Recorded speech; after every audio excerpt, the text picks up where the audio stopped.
Some days, you'd never be able to tell that this disease was on the verge of breaking me. As men, we expect ourselves to be strong, but often I'm not. Only one of every 10 lupus patients is a man, and that tempts the few of us to isolation. So we find strength in the pack.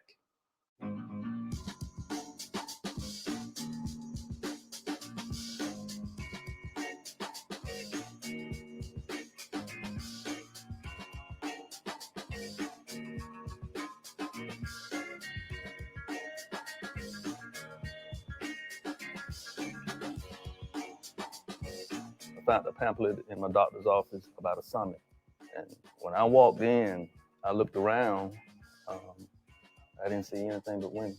Towards the end, I raised my hand and I asked, is there a support group for men that has lupus? The young lady gave me a name and a number.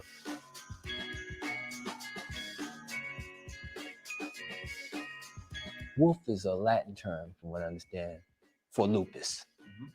And that's where the name Brotherhood of the Wolves Always find wolves in packs. They do it for survival. They look out for each other. Yeah. They look out, wolves, they look out for each other. Knowing that you're in a support group, you also know that you're not the only one. So it gives you a little bit of hope, you know? It's knowing that you have someone by your side that knows what you're going through.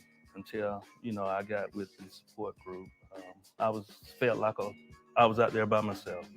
I was alone. I didn't know what to do.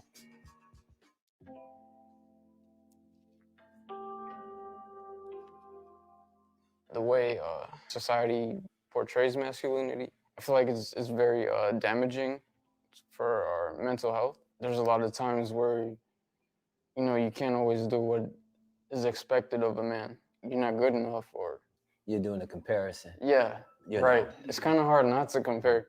At first, when I was diagnosed, I didn't tell anybody in the family about it. So, they didn't know how to act or, how it affected me.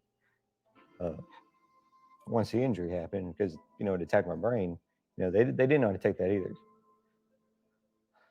And it's okay. Yeah. You good, dude. You good. You good. Because I know, a lot of what you're going through. It's okay to cry because you can't do the same things you used to do. I have defined masculinity in a different light now. It's made me stronger, made me more positive. I have my family. That keeps me going more than anything. Just knowing they are there for me. My wife also has been there for me. She always tells me, don't be afraid to ask for help. That's not showing you a less of a man. Say, hey, can you help me do this? That's how I feel about masculinity now. I mean, don't be afraid. Don't be afraid when it comes to that.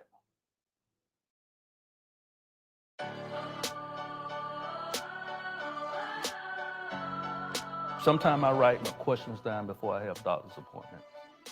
And my main motto is no one knows your body like you do. I go in with an ailment and I'm telling, hey, this right here is not right. This is aching. And you have to tell them what's going on. It acts differently for each one of us.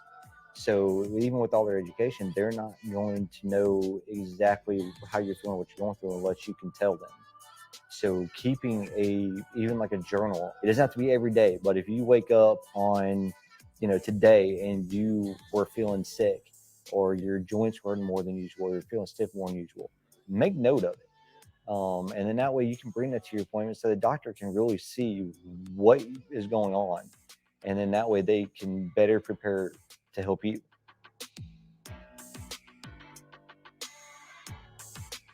Patience is really key for a caregiver.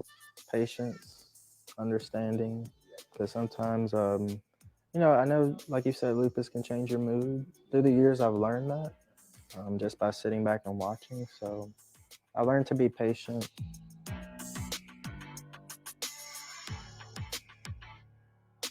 Just to be open, even take the time to do your own research. Don't be afraid to ask questions, even if it is your own father, your own mother, or someone close to you. Just have an open mind throughout the whole process. I just think being alert and curious always will, make things go a little bit better.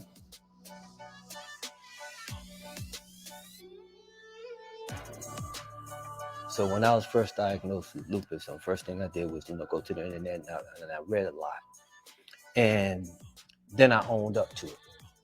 But I realized also that there are a lot of folks out there that won't take it straight on, and they will hide from it.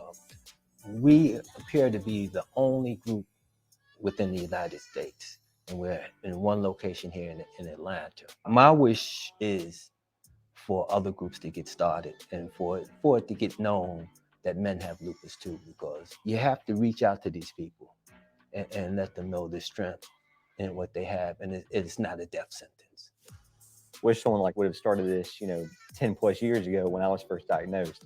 Because like I said, when I was first diagnosed, I had never heard of it, didn't want to research it, wanted nothing to do with it because it was scary. There's another young guy that I found out about that is going through a lot of similar things that I went through with the lupus. And he's trying to connect us to where he and I can talk.